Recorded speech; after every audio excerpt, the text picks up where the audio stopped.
Thinking of my son last year who went on a Unitec trip to Italy studying architecture, and a group of about 40 of them went to Italy.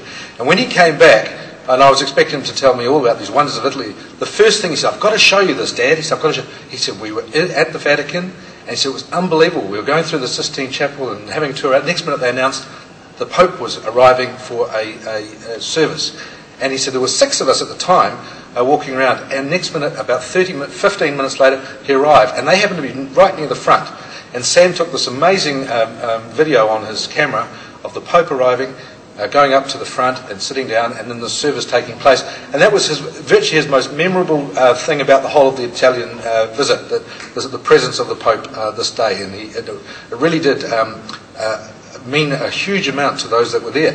The interesting thing was, when they got back to their dormitory, they said to all the others, "Hey, amazing, we saw the Pope today," and you could not believe how disappointed all the Catholic people that were there. They said, "We can't believe it, you guys were so lucky, you were so lucky to be able to do that." So this is an amazing thing that you're going on to Sydney to be able to see the Pope, but to join with all your other fellow Catholics and Christians from around the world. I hope you have the opportunity to talk about all sorts of issues that confront the world from a young person's perspective and what the world is facing. You know, we have to talk about environmental sustainability.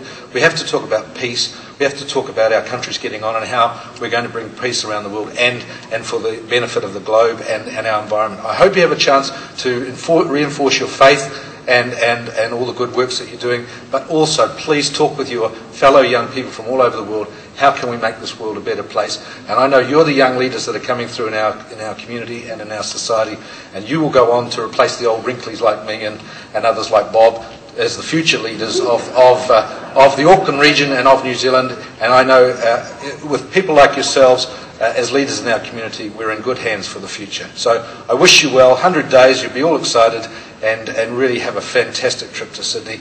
And I'm very pleased also just to note the likes of Carmel College, Ross Mini and Hato Patera from North Shore taking part.